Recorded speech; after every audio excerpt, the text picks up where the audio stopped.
গর্ত যখন অন্যের জন্য পোড়া হয়, সে গর্তে কিন্তু কোনো না কোনো দিন কোনো না কোনো ভাবে নিজেকেই পড়তে হয়। পৃথিবীর বুকে একটি কিতাব আছে, নাম হচ্ছে কোরআন। এই কোরআনুল কারীমে মোট 114টা সূরা, 114টি সূরার আয়াত সংখ্যা ভিন্ন ভিন্ন। প্রত্যেকটি সূরার কালাম যিনি করেছেন তিনি রব্বুল আলামিন।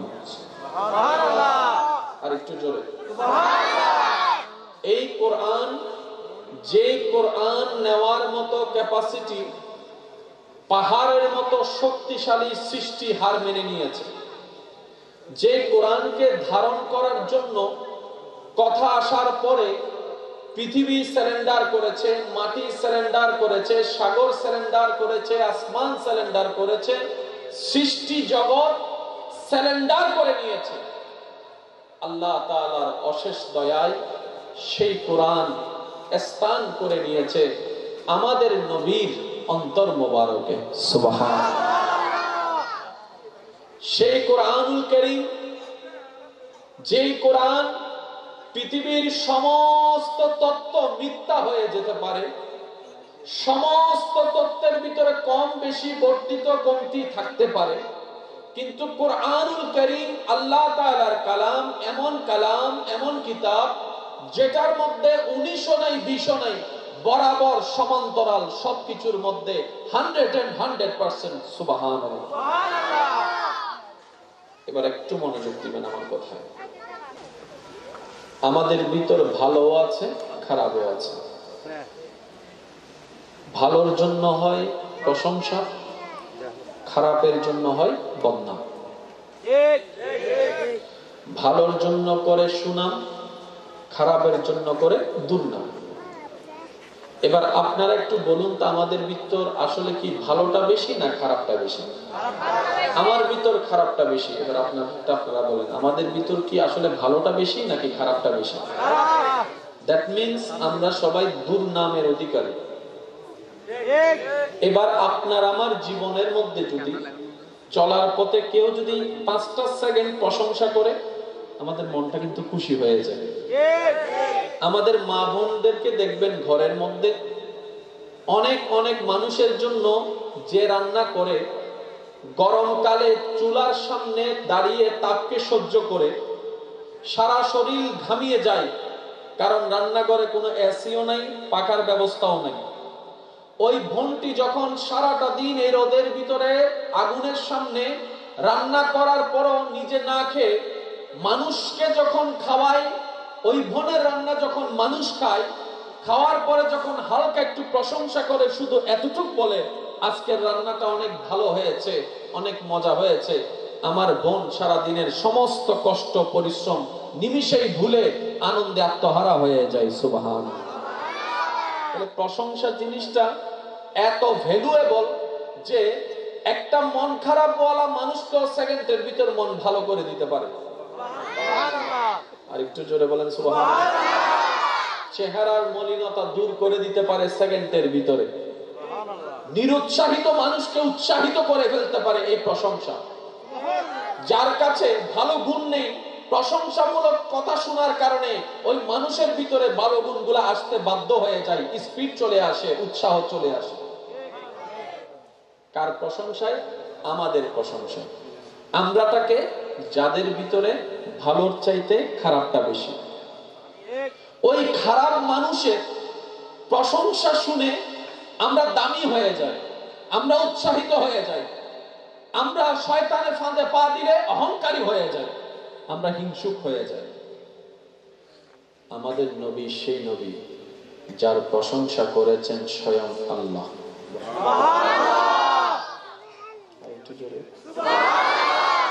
আরেকটু মহব্বতের আওয়াজ।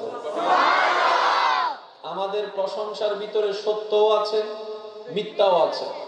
মিথ্যা যখন প্রশংসা হয় তখন আমরা বেশিরভাগ সময় বলি ফার্ম দিচ্ছে। এক একজনে এক এক ভাষায় বলে। আমাদের নবীকে যার প্রশংসা স্বয়ং রব্বুল আলামিন করছেন, কোন রব? যিনি কোন বললেই ফায়াকুন হয়ে যায়, যিনি হ বললেই দিন রাত হয়ে যায়, রাত দিন হয়ে যায়, যিনি হ বললেই মৃত জীবিত হয়ে যায়, জীবিত মৃত হয়ে যায়, যিনি হ বললে সারা সৃষ্টি জগৎ নিমিষেই ধ্বংস হয়ে যাবে, ওই রব্বুল আলামিন যার প্রশংসা করেছেন কোরআনে, তিনি আমাদের নবী রাহমাতুল লিল আলামিন। এবার দেখেন, প্রশংসা কিন্তু একটা ভ্যালুয়েবল জিনিস। আপনার প্রশংসা যদি আমি করি, এটার একরকম ভ্যালু হবে। আপনার প্রশংসা যদি একজন বড় মুহাদ্দিস করেন, এটার ভ্যালু একরকম হবে। আপনার প্রশংসা যদি একজন আল্লাহ ওয়ালা ব্যক্তি করেন, আপনার ভ্যালু, আপনার দাম আরেক লেভেলের হয়ে যাবে। আপনার প্রশংসা যদি কোনো সাহাবায়ে কেরাম করে, আপনার ভ্যালু, আপনার লেভেল একরকমের হয়ে যাবে। আপনার প্রশংসা যদি কোনো নবী করে, আপনার ভ্যালু লেভেল আরেক রকম হয়ে যাবে। আপনার প্রশংসা যদি কোনো রাসূল করে, আপনার সম্মান ভ্যালু আরেক রকম হয়ে যাবে। আর এইখানে কথা চলছে আমাদের নবীর প্রশংসা, যার প্রশংসা করেছেন স্বয়ং স্রষ্টা, স্বয়ং আল্লাহ সুবহানাল্লাহ।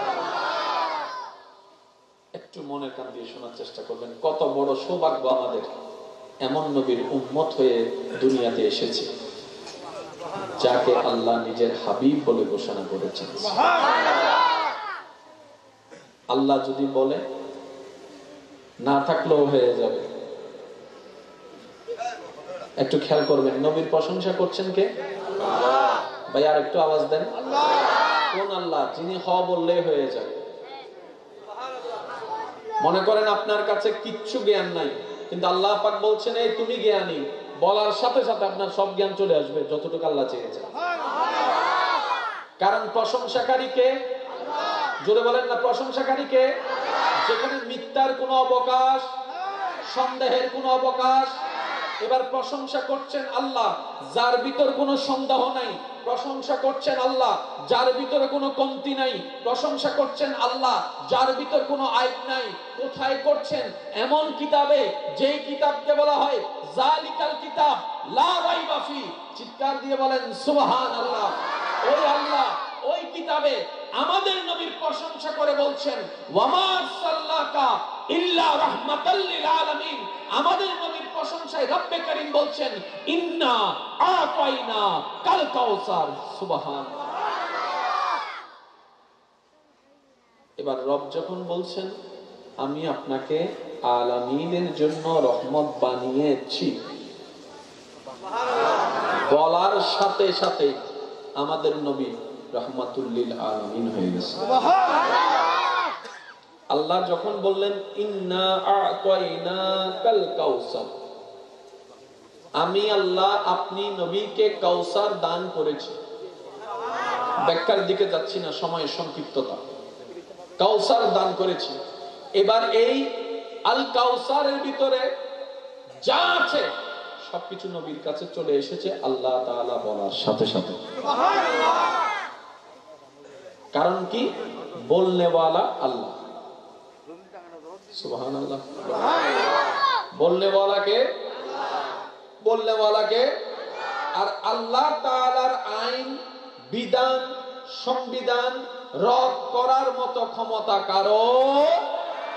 এবার সুপ্রিম কোর্টে রায় দিয়েছেন, প্রশংসার মালা যিনি পরিয়ে দিয়েছেন আমাদের নবীকে, তিনি হচ্ছেন আমাদের রব্বুল আলামিন। ভাগ্য আমাদের এত ভালো, বান্দা হয়েছি রব্বুল আলামিনের, উম্মত হয়েছি নবী রাহমাতুল লিল আলামিনের। সুবহান। সব দিক দিয়ে আমরা স্ট্যান্ডার্ড।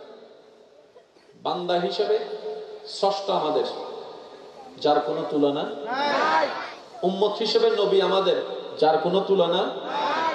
মুসলমান হিসেবে ধর্ম আমাদের, যার কোনো তুলনা নাই। মুসলমানের ধর্ম পালনকারী হিসেবে কিতাব আমাদের কোরআন, যে কিতাবের কোনো তুলনা নাই। এইবার শুধু এতটুক বাকি, নিজের চরিত্রটাকে সংরক্ষণ করে, নিজের চরিত্রটাকে সুন্নাত এবং ফরজ দিয়ে সাজিয়ে অমানুষ থেকে মানুষ হয়ে পারফেক্টলি ভাবে রবের বান্দা হওয়ার চেষ্টা করা, নবী রাহমাতুল লিল আলামিনের উম্মত হওয়ার চেষ্টা করা।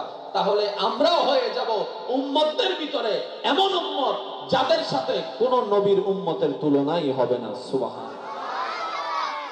আল্লাহ তাআলা আমাদের সবাইকে একটু বুঝার তৌফিক দান করুন। আমিন। আর একটু জোরে বলা যাবে? দেখি সবাই মিলে একবার দরুদ শরীফ পড়েন ইমানি আওয়াজে, আল্লাহুম্মা সাল্লি সাইয়্যিদিনা মাওলানা। উচ্চ আওয়াজে একবার বলেন মারহাবা। এতটুকু কি বুঝে আসছে? আলহামদুলিল্লাহ বলেন। এবার আমরা নিজেদেরকে শ্রেষ্ঠ বানানো বাকি। এবার শ্রেষ্ঠ বানাবো তো বানাবো কি দিয়ে? যদি সম্পদ দিয়ে শ্রেষ্ঠত্বের বিবেচনা করা হয় তাহলে সবাই তো কোটিপতি হওয়া সম্ভব। যদি গাড়ি দিয়ে শ্রেষ্ঠত্ব প্রমাণ করা হয় তাহলে সবার পক্ষে তো ক্রুইজার গাড়ি কিনা সম্ভব, প্রাডো গাড়ি কিনা সম্ভব, মার্সিডিজ ব্রান্সের গাড়ি কিনা সম্ভব নয়। যদি ঘর বাড়ি দিয়ে শ্রেষ্ঠত্ব প্রমাণ করার বিষয় আসে তাহলে তো সেটাও সম্ভবপর নয়। তো আল্লাহ আমরা শ্রেষ্ঠ হব তো হব কি দিয়ে? যদি টাকা দিয়ে হয় সবার টাকা তো এক নয়, যদি সৌন্দর্য দিয়ে হয় সবার সৌন্দর্য তো এক নয়। মাওলা এমন একটা কিছু বলো না যেটা আমি চাইলে চেঞ্জ করতে পারবো। টাকা তো আমি চেঞ্জ করতে পারবো না, ঘর বাড়ি তো আমি চেঞ্জ করতে পারবো না, চেহারা তো আমি চেঞ্জ করতে পারবো না, রং তো আমি চেঞ্জ করতে পারবো না। এমন একটা কিছু দাও না মাওলা যেটাকে আমি চেঞ্জ করতে পারলে আমি তোমার প্রিয় বান্দা হয়ে যাব, তোমার নবীর প্রিয় উম্মত হয়ে যাব, আমি একজন শ্রেষ্ঠ মানুষের মধ্যে শামিল হয়ে যাব। আল্লাহ তুমি যে বান্দা বানিয়েছো ওই বান্দার মধ্যে শামিল হয়ে যাব। মওলা একটু বলো না, রব্বে করিম বলে কাদ আফলাহা মান যাক্কাহা। ও আমার বান্দা নিজের মনকে, নিজের চিন্তাকে, নিজের সমস্ত কিছুকে আমি আল্লাহর রহমত দিয়ে, আমি আল্লাহর সন্তুষ্টির দিকে তাকিয়ে পবিত্র করে নাও, তুমি সফল হয়ে যাবে। সুবহান। তাহলে শ্রেষ্ঠ হওয়ার জন্য আমাদেরকে চিন্তা পাল্টাতে হবে, মন পাল্টাতে হবে। জোরে বলেন। আজকে একটা জিনিস নিজের সাথে ওয়াদা করেন, আমার সাথে না। আজকে থেকে কখনো কারো কষ্ট, কারো দুঃখে, কারো কষ্ট পাওয়া দেখে কখনো হাসবেন না। এটা আমার একটা অনুরোধ। কখনো হাসবেন না যদি নিজের ভালো চান। আচ্ছা, আপনাদের এলাকায় আপনারা দেখেছেন কিনা আমি জানি না, ওই অনেকে আছে কথা বলতে একটু থোতলামি করে, মানে স্পষ্টভাবে কথা বলতে পারে না, থোতলায়। আপনাদের এলাকায় এটাকে কি বলে? থোতলা বলে? কি বলে? থোতলাইয়া বলে, থোতাইয়া বলে, এক একজন এক একটা বলে। আচ্ছা, এই থোতলাকে যে থোতলায় ভেঙ্গায়, একটা সময় দেখবেন তার ভিতরেও কিন্তু থোতলামিটা চলে আসে। যারা জিন্দা আছেন তারা বলেন ঠিক কিনা? মরা মানুষ চুপ করে থাকেন, আমি মরা মানুষকে কথা বলতে বলবো না। যারা জিন্দা আছেন তারা একবার বলেন এরকম দেখছেন কি দেখেন নাই? থোতলাকে যে ব্যঙ্গ করে থোতলাই, কেমন যেন ওই থোতলামিটা একদিন তার কাছে চলে আসে। এবার সে একদিন ভাবতে, কথা বলতে গিয়ে যখন থোতলাচ্ছে, ঘুম থেকে উঠে সে নিজে ভাবনায় পড়ে গেল, কি আমি তো থোতলাচ্ছিলাম না, আমার ভিতরে থোতলামি আসলো কোন জায়গা থেকে? শুনুন, রবের বান্দা, সবাই রবের বান্দা। রং কালোওয়ালাও রবের বান্দা, রং ফর্সাওয়ালাও রবের বান্দা। সুবহানাল্লাহ জোরে। রং কালোওয়ালাও রবের বান্দা, রং ফর্সাওয়ালাও রবের বান্দা, লম্বাও রবের বান্দা, বাটিও রবের বান্দা, ট্যাংরাও রবের বান্দা, কানাও রবের বান্দা, বোবাও রবের বান্দা, তোতলাও রবের বান্দা। যার বিয়ে হচ্ছে তেও রবের বান্দা, যার বিয়ে হচ্ছে না সেও রবের বান্দা, যার সন্তান হয়েছে সেটাও রবের বান্দা, যার সন্তান হচ্ছে না সেটাও রবের বান্দা। যে ইনকাম করে সেও রবের বান্দা, যে ইনকাম করে না সেও রবের বান্দা। এবার যখন আপনি আমি কোন রবের বান্দাকে, আপনি আমি যখন রবের বান্দাকে যখন তার কর্ম নিয়ে অ্যাটাক করি, হাস্যকর বানিয়ে ফেলি, তাকে যখন আঘাত করি, সম্মানে যখন আঘাত করি, সেই আঘাতটা যখন তার মনে গিয়ে লাগে, যেমন ওই থুতলার অন্তরে গিয়ে যখন তার এই ভেঙ্গানোটা আঘাত করেছে, এই আঘাতটা তার মনে পর্যন্ত সীমাবদ্ধ ছিল না, রবের দরবারে নালিশ হয়ে চলে যাওয়ার কারণে রব তার ভিতরে সে থুতলামি দান করে দিয়েছে। মনে রাখবেন, আপনার সন্তানকে কষ্ট দিলে যেরকম আপনার লাগে, রবের বান্দাকে কষ্ট দিলেও কিন্তু রবের লাগে। আপনার সন্তানের পক্ষে যেমন আপনি কথা বলেন, রবের বান্দার পক্ষেও রব কথা বলে। শুধু আমরা যদি একটা জায়গায় নিজের মাথাটাকে, মনটাকে, চিন্তাটাকে একটু পাল্টাতে পারি, যে আমার সামনে যে আসছে, আমার সামনে যে আছে, সে কি নাম আমি জানি না, কিন্তু সে আমার রবের বান্দা, আমার নবীর উম্মত। এর চাইতে আর বেশি পরিচয়ের দরকার নেই। শুধু এই কথাটা মাথায় বসাই ফেললে অনেক স্বামী স্ত্রী সংসারের মধ্যে জামিলা পর্যন্ত মিটে যাবে, সম্মান বেড়ে যাবে। সুবহানাল্লাহ। দুইটা সপ্তাহ যদি কোনো স্বামী স্ত্রীকে স্ত্রী হিসেবে না দেখে, রবের বান্দা নবীর উম্মত হিসেবে দেখে, ঝগড়া করার আর ইচ্ছা জাগবে না, বারবার ভালোবাসতে ইচ্ছা করবে। আজকের এই তারিখে সারা বিশ্বে কত রকমের নোংরামি চলছে। আল্লাহর কত বড় দয়া, আল্লাহ তাআলা আপনাদেরকে কোরআন হাদিসের একটা আলেম ওলামাদের শরণাপন্ন একটা মাহফিলের মধ্যে বসার সুযোগ করে দিয়েছেন। সুবহানাল্লাহ। যতক্ষণ এখানে বসে আছেন, দূর থেকে শুনছেন, প্রত্যেকটা কথাই সওয়াবের পাল্লা ভারী হচ্ছে।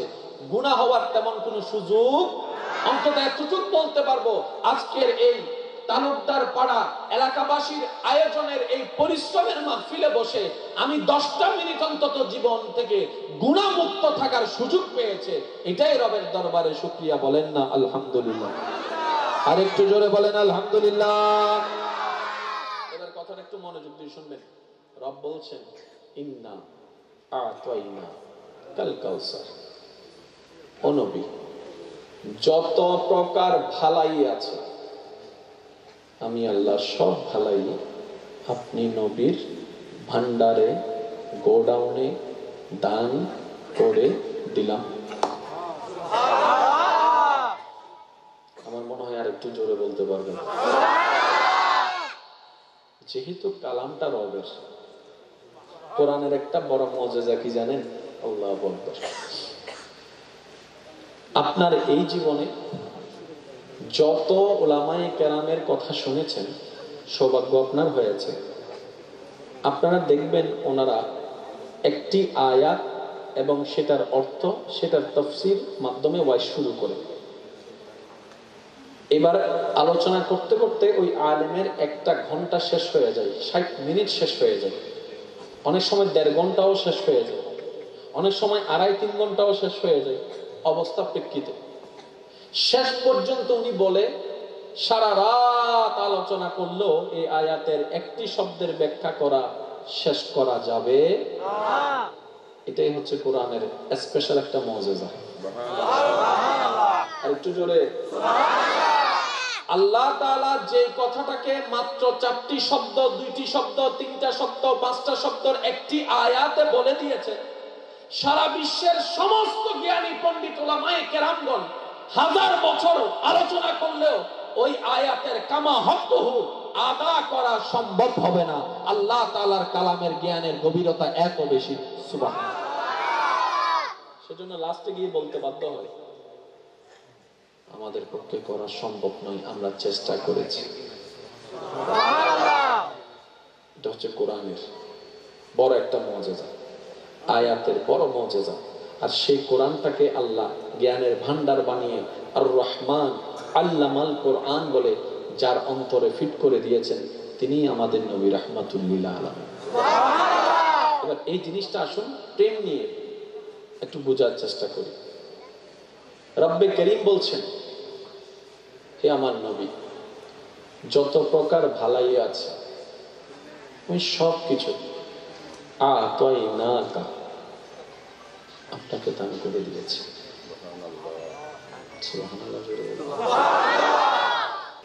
যত প্রকার ভালাই আছে আমি আল্লাহ আপনি নবীকে দান করেছি।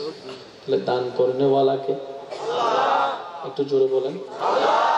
যিনি অতীত জানেন, বর্তমান জানেন, ভবিষ্যৎ জানেন, ভালো কি জানেন, খারাপ কি জানেন, কার কতদূর লাগবে সেটা জানে, কার কতটুকু দিলে সহ্য হবে সেটা জানে, কার কতটুকু দিলে ভালো হবে সেটা জানে।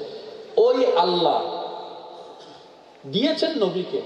দ্যাট মিন্স যতটুক দরকার, যত দিনের জন্য দরকার, যেভাবে দরকার, যখন দরকার, যে পরিমাণ দরকার, এমন ভাবে দান করেছেন আমাদের নবীকে, কোথাও গিয়ে যেন আমাদের নবীর লিগ্যালি ভাবে আটকাতে না হয় সেভাবে আল্লাহ ভান্ডার দান করে দিয়েছেন আমাদের নবীকে। এখানে কিন্তু দুইটা দিক, একটা হচ্ছে দেনেওয়ালা কে, আরেকটা হচ্ছে লেনেওয়ালা বান্দা। তা আমরা যদি আল্লাহ আমাদেরকে নিতে দেয় তাহলে কেউ কম পাবে, কেউ বেশি পাবে? কথা বলে না, বুঝেন না মনে? যদি আল্লাহ পাক বলে যে আমার থেকে নে, কেউ কম নিবে, কেউ বেশি নিবে, তারতম্য হয়ে যাবে।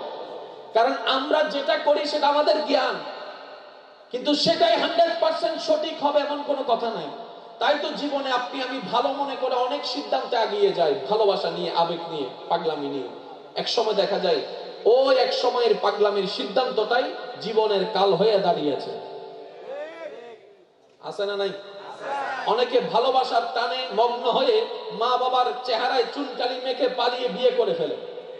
এক সময় সেই সুখে থাকার বিয়েটাই তাদের জন্য গলার কাটা হয়ে দাঁড়িয়ে যায়।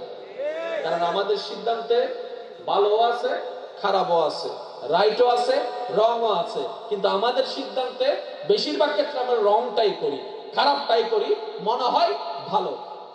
দেনেওয়ালা আল্লাহ, লেনেওয়ালা বান্দা। যদি বান্দা নিত তাহলে কম বেশি হতো। একটু জোরে। লেনেওয়ালা যদি বান্দা হতো তাহলে কম বেশি হতো। আল্লাহ কিন্তু বলেনি হে নবী আপনি নেন, সুবহানাল্লাহ, হে নবী আমি আল্লাহর ভান্ডার রেখেছি আপনি নেন। আল্লাহ সেটা বলেনি। আল্লাহ পাক বলেছেন ইন্না আতাইনাকাল কাউসার, যা দরকার, যতটুকু দরকার আমি আল্লাহ আমার জ্ঞান দিয়ে, আমার বুঝ দিয়ে আমি আপনাকে দান করে দিয়েছি। সুবহানাল্লাহ। কমতি বলে কোন শব্দ আল্লাহ তাআলা নবীর ভিতরে রাখে না। আর একটু জোরে বলতে হবে, কারণ সম্পূর্ণ কিছু প্ল্যানিং করেছেন কে? ডিজাইন করেছেন কে? সাজালেন কে? দিলেন কে? ভান্ডারটা বড় করে দিলেন কে? সব কিছু দায়িত্ব নিলেন কে? কোন আল্লাহ? যে আল্লাহর কোন সিদ্ধান্তে বিন্দু পরিমাণ ভুল নেই। এবার বলেন আল্লাহ তাআলা আমাদের নবীকে পাঠিয়েছেন, একটা সময় আছে না নাই? একটা সাল আছে না নাই? একটা জায়গা আছে না নাই? একটা গ্রাম আছে না নাই? সারা পৃথিবীর ভিতরে এতগুলা জায়গা থাকতে আল্লাহ তাআলা আমাদের নবীকে পাঠানোর জন্য মিশর বাছাই করলেন না কেন? আমেরিকা বাছাই করলেন না কেন? লন্ডন বাছাই করলেন না কেন? কেন আরব বাছাই করেছেন? আরবের এত জায়গার বাছাই না করে কেন মক্কা বাছাই করেছেন? আল্লাহ তাআলা বলে আমি ভালোই জানি কোনটা কখন দরকার, কিভাবে করলে সুন্দর হবে। বলেন সুবহানাল্লাহ। কষ্ট হচ্ছে আপনাদের?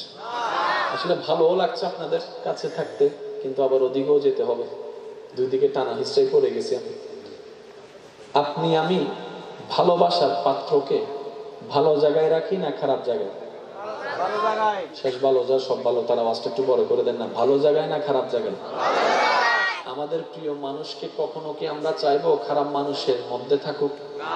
আমরা চাইবো ভালো মানুষের সাথে চলুক, ভালো মানুষের সাথে মিশুক। মূর্খের থেকে যেন দূরে থাকে, শিক্ষিতর যেন পাশে থাকে। যখন আমাদের নবীকে আল্লাহ তাআলা এই ধরাতে পাঠাচ্ছেন তখন সবচাইতে স্ট্যান্ডার্ড লেভেল কিন্তু আরবে ছিল না। ভালো ভালো মানুষগুলা কিন্তু আরবে ছিল না। সভ্যতা কিন্তু আরবে ছিল না। আরবের এমন অবস্থা সবারই জানা, শুধু স্মরণ করে দেওয়ার জন্য বলি। আরবের এমন মর্মান্তিক অবস্থা ছিল, নিজের কন্যা সন্তানকে বাবা নিজে কবর দিত কিন্তু একটু বাবার বুক কাঁপতো না, এমন জালেম ছিল ওই এলাকার মানুষ। এবার আল্লাহ তাআলা আমাদের নবীকে পাঠাচ্ছেন সেখানে। একটু বুঝেন, আল্লাহ তাআলা আমাদের নবীকে পাঠাচ্ছেন সেখানে যেখানে কোনো ভদ্র মানুষ তেমন, ভালো মানুষ তেমন, যেখানে বেশিরভাগ মানুষ মদ খাওয়াটাকে পানি খাওয়ার মতো মনে করে। আপনি বোন নিয়ে রাস্তায় হেঁটে যাচ্ছেন, যার পছন্দ হয়েছে আপনার বোনের গলায় রশি পড়াই দিল, রশি পড়াই দেওয়ার সাথে সাথে আপনার চোখের সামনে আপনার বোনকে টেনে নিয়ে যাবে ঘরের মধ্যে, আপনি ভাই হয়ে প্রতিবাদ করতে পারবেন না, এমন পরিবেশ। ওই পরিবেশের মধ্যে, ওই সমাজের মধ্যে আল্লাহ তাআলা নিজের হাবিবকে পাঠালেন। সুবহানাল্লাহ। এবার আমি আপনাদের জ্ঞানের দিকে একটু মনোযোগ আকর্ষণ করছি। শিক্ষা অর্জন করার জন্য বিদ্যালয়ের দরকার আছে। বিদ্যালয়ের দরকার আছে। এই বিদ্যালয়ের মধ্যে শিক্ষক আছে কি আছে না? এই বিদ্যালয়ের মধ্যে শিক্ষক কি নিজে থেকে পড়ায় না বই থেকে পড়ায়? তাহলে জ্ঞান অর্জন করার জন্য, মানুষ সবার জন্য আমরা যেটা জানি এবং মনে করি, জ্ঞান অর্জন করার জন্য বইয়ের দরকার আছে। এবার সত্যি করে একটা কথা বলেন তো, আমরা কি জ্ঞান, মানুষ হওয়ার যে জ্ঞানটা, এটা কি আসলে বই থেকে অর্জন করি না পরিবার থেকে? একটু জোরে বললেন, একটু জোরে বলেন। আমরা কিন্তু জ্ঞানটা বই থেকে পরে অর্জন করি। আসল শিক্ষক মা, আসল শিক্ষক বাবা।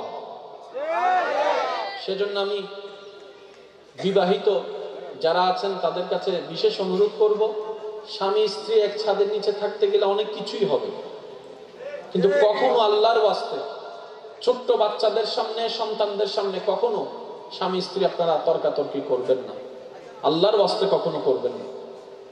সন্তানদের সামনে, আমার বোনদেরকে বলবো, কখনো স্বামীকে হেয় করে কথা বলবেন না। আমার ভাইদেরকে বলবো, সন্তানদের সামনে কখনো আপনার স্ত্রীকে বকা দিয়ে কথা বলবেন না, শাসন করবেন না। কারণ বাচ্চাদের একটা হ্যাবিট হচ্ছে, যেটাই দেখে সেটাই করতে চাই, যেটাই শুনে সেটাই বলতে চাই। আর একটু জোরে বলেন। সেজন্য বাচ্চাদের সামনে কথা বলতে সাবধান। কিছু বলার হলে ঘর থেকে, রুম থেকে বাচ্চাদেরকে বের করে দেন, স্বামী স্ত্রী আলাদাভাবে কথা বলেন, এই আওয়াজটা যেন দেওয়ালের বাইরে না যায়। একজন আরেকজনকে সম্মান দিবেন, সমাজ আপনাদেরকে সম্মান দিতে বাধ্য হয়ে যাবে। সুবহান। একবার দরুদ শরীফ পড়েন, আল্লাহুম্মা সাল্লি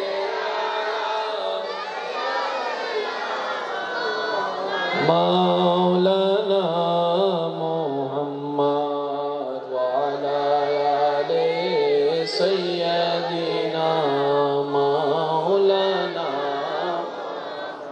ইবে তো মাহফিলের আওয়াজ পর্যন্ত সেই সিরেঙ্গাওয়ালা আওয়াজ। একবার দরুদ শরীফ পড়েন, আল্লাহুম্মা সাল্লি আলা মাওলানা।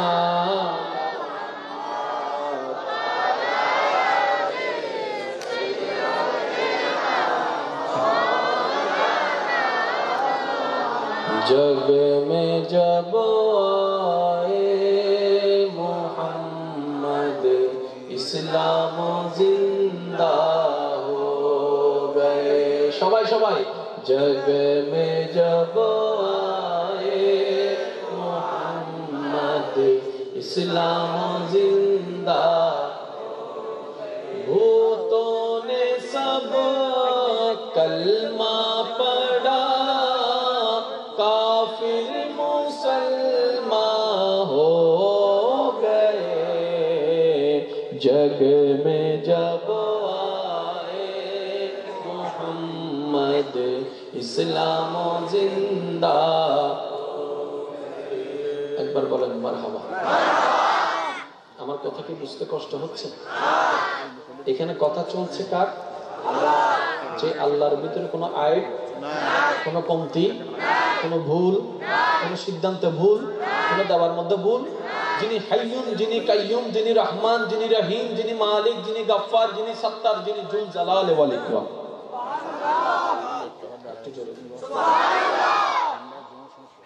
এবার বলেন, আমাদের নবী কি এসেছেন না আল্লাহ পাঠিয়েছেন? আপনারা যেটা বলবেন আমি সেটা নিয়ে আগাবো। আমাদের নবী কি, সমস্ত নবী রাসূল কি এসেছেন না আল্লাহ পাঠিয়েছেন? নবীদের মধ্যে যা কিছু, যা গুণ ছিল সেগুলা কি অর্জন করেছেন না আল্লাহ দান করেছেন? কিতাব কি নবী নিয়েছেন না আল্লাহ দিয়েছেন?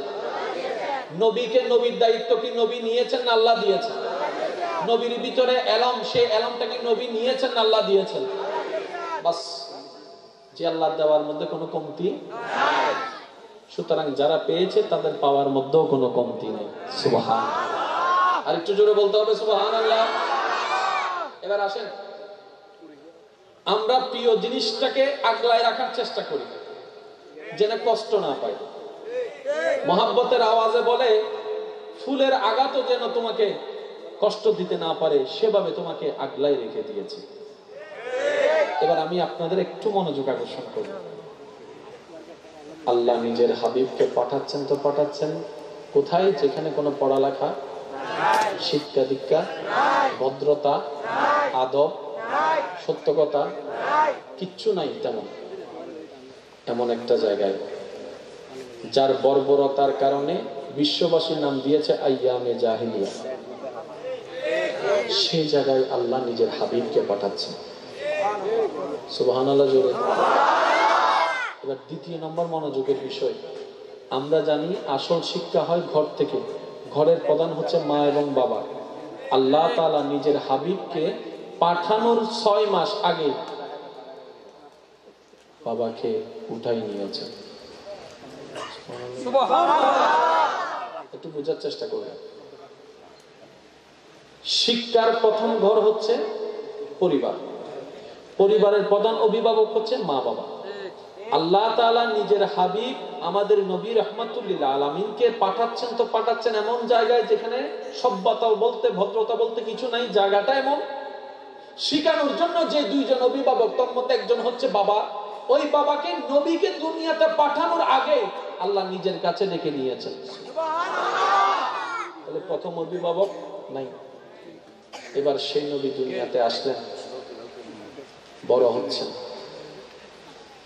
আল্লাহ তাআলা পাঠাই দিলেন মা হালিমার ঘরে। মা থেকে দূরে, মা থেকে দূরে আসলেন। কিছুদিন পরে দ্বিতীয় অভিভাবক মা, ওনাকেও আল্লাহ উঠাই নিলেন। এবার নবীকে শিখাবে তো শিখাবে কে? বাবাও নাই, মাও নাই, মাদ্রাসাও নাই, স্কুলও নাই, শিক্ষকও নাই, ভদ্রতাও নাই, ভালোবাসাও নাই, মায়া নাই, মমতাওয়ালা নাই, ভদ্রতাওয়ালা নাই, শিষ্টাচারওয়ালা নাই, নাই নাই, কেউ নাই। ওই পরিবেশে নবীজি ধীরে ধীরে বড় হতে লাগলেন আল্লাহর হুকুমে। এবার নবীজির বড় হওয়াটা কোথার ভিতরে? মৃত্যুকের রাজ্যের ভিতরে নবীজি বড় হচ্ছেন। মদদের ভিতরে নবীজি বড় হচ্ছেন। জানাকুরদের ভিতরে নবীজি বড় হচ্ছেন। জালেমদের ভিতরে নবী বড় হচ্ছেন। জগৎ সবসময় একটা কথা বলে, সৎসঙ্গে স্বর্গবাস, অসৎ সঙ্গে সর্বনাশ। বেনামাজির সাথে চললে তুমি বেনামাজি হয়ে যাবে, চোরের সাথে চললে তুমি চোর হয়ে যাবে, ডাকাতের সাথে চললে তুমি ডাকাত হয়ে যাবে। কিন্তু বড় অবাক করা বিষয়, আমাদের নবীকে আল্লাহ তাআলা এমন দয়া দান করেছেন, বাবা নাই অভিভাবক, মা নাই অভিভাবক, কোন পরিবেশ নাই ভালো মানুষ হওয়ার, কিন্তু আল্লাহ তাআলা আমাদের নবীকে এমন ভাবে দয়া করেছেন, মৃত্যুকের মধ্যখানে বড় হচ্ছেন, বড় হচ্ছেন, বড় হচ্ছেন, এমন ভাবে বড় হয়েছেন ওই মৃত্যুকরা পর্যন্ত বলতে বাধ্য হয়েছে জগতের সবাই মিথ্যা কথা বলতে পারে, একজন যদি সত্য বলে সেটাই আব্দুল্লাহর ছেলে মুহাম্মদ বলবে। সুবহানাল্লাহ, আল্লাহু আকবার।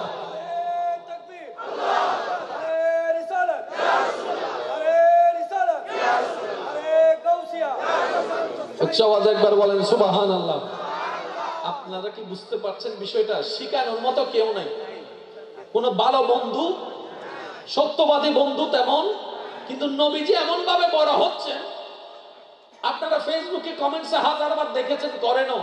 63 বছর জিন্দেগিতে যিনি একটা মিথ্যা কথা বলে নাই, তিনি আমাদের নবী রাহমাতুল লিল আলামিন। তো সৎসঙ্গে স্বর্গবাস সবাই জানে, অসৎ সঙ্গে সর্বনাশ সবাই জানে। তো অসতের ভিতর বড় হচ্ছে নবী, কিন্তু মিথ্যা নবীকে ছুঁইতে পারে নাই, মদ নবীকে ছুঁইতে পারে নাই, জেনা নবীকে ছুঁইতে পারে নাই, সুদ নবীকে ছুঁইতে পারে নাই, ঘোষ নবীকে ছুঁইতে পারে নাই। এবার জগৎ অবাক হয়ে জিজ্ঞেস করছে, ও নবী, আপনি এতগুলার মধ্যখানে বড় হয়েছেন, একটা দুইটা তো মিথ্যা কথা জীবনে বলা যেতেও পারে, একটু একটু খারাপ কাজ তো করতেও পারে, এটা তো স্বাভাবিক, আপনি করলেন না কেন? নবী বলে যে তোমাদের ভদ্রতা শেখানোর জন্য অভিভাবকের দরকার, আর তোমাদের অভিভাবকের ক্যাটাগরি হচ্ছে ইনসান। আমি নবীর অভিভাবক হচ্ছেন আমার রব্বুল আলামিন। রব্বে করিম বলে ইন্নাকা বিআয়ুনিনা, ও নবী মুস্তাফা, আপনাকে শেখানোর জন্য দুনিয়ার কোনো অভিভাবক লাগবে না, আপনার 24টা ঘন্টা আমি আল্লাহ রব্বুল আলামিন নিজেই নিয়ন্ত্রণ করব। চিৎকার দিয়ে বলেন সুবহানাল্লাহ। তিনি আমাদের নবী রাহমাতুল লিল আলামিন। আরেকটু জোরে বলেন। যার জীবনে বিন্দু পরিমাণ ভুল, বিন্দু পরিমাণ দাগ আমাদের জীবন খাতা যদি এখন দেখানো হয়, শুধু সব কালা কালা দাগ দেখবো, তো সাদা দাগের দেখাই নেই। কথা বলেন না রে ভাই, আরেকটু জোরে বলেন ঠিক কিনা? ওই নবী আমরা পেয়েছি, এবার শুধু নিজেদেরকে একটু শ্রেষ্ঠ বানানোটা বাকি। তো শ্রেষ্ঠ বানাবো কিভাবে? রাগ কন্ট্রোল করতে হবে, মানুষকে নিয়ে হাসাহাসি বন্ধ করতে হবে, মানুষের নামে বদনাম বন্ধ করতে হবে, মুরব্বীকে অপমান করা বন্ধ করতে হবে, ছোটদের উপর জুলুম করা বন্ধ করতে হবে, গরিবদের উপর জুলুম করা বন্ধ করতে হবে, নিজের জবানকে যতটুকু পারেন বন্ধ রাখার চেষ্টা করতে হবে, নম্র করে চলার চেষ্টা করতে হবে। এইভাবে করতে করতে করতে যেই দিন আপনার করাটা আপনার রবের পছন্দ হয়ে যাবে, সেই দিন আপনার রব চাহে তো আপনার সারা জীবনের গুনাহ মাফ করে আপনাকে আব্দুল্লাহ থেকে ওলি আল্লাহ বানাই দিতে পারে। আর একটু জোরে বলতে হবে। একটা কথা মনে রাখবেন, আল্লাহর প্রিয় বান্দাদের যদি ক্যাটাগরি চারটা আমরা ধরি, নবী, রসুল, সাহাবা, ওলি, যদি চারটা ক্যাটাগরি আমরা বোঝার জন্য ধরি, তাহলে দেখা যাবে নবী, রসুল এই অপশনটা বন্ধ হয়ে গেছে। তো নবী রসুলের অপশনটা যেহেতু বন্ধ হয়ে গেছে, অটোমেটিক সাহাবার অপশনও বন্ধ হয়ে গেছে। কিন্তু কিয়ামত পর্যন্ত একটা ফরম খোলা আছে, সেটা হচ্ছে ওলি হওয়ার ফরম। সুবহানাল্লাহ।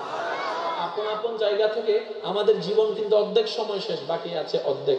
তাই আমি সবার উদ্দেশ্যে প্রায় সময় বলার মাধ্যমে নিজেকে শোনানোর চেষ্টা করি, সেটা হচ্ছে নিজের মনকে শোনানোর চেষ্টা করি যে কথাটা, সেটা হচ্ছে এই বাকি অর্ধেক সময়ও যদি আপনি আমি আপন আপন জায়গা থেকে নবীর মোহাব্বতকে সাথে নিয়ে, রবের ভয়কে সাথে নিয়ে কিছুটা করার চেষ্টা করি রবকে খুশি করার জন্য, অন্তত হাসরের ময়দানে গিয়ে এতটুক বলতে পারবো, ইয়া রব্বে কারীম, তোমাকে রাজি করার মতো কোনো কাজ যোগ্যতা আমার কাছে নেই, তবে আমি হওয়ার পর থেকে, আমি বুঝতে পারার পর থেকে তোমাকে খুশি করার জন্য নিয়ত করেছিলাম, চেষ্টা করেছিলাম।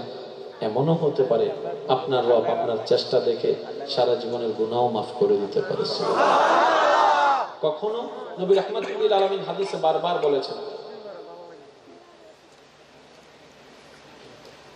নবী রাহমাতুল লিল আলামিন হাদিসে পাকে বারবার বলেছেন, কখনোই তোমরা আল্লাহর রহমত থেকে মন ছোট করবে না, মনটাকে সবসময় বড় রাখবা।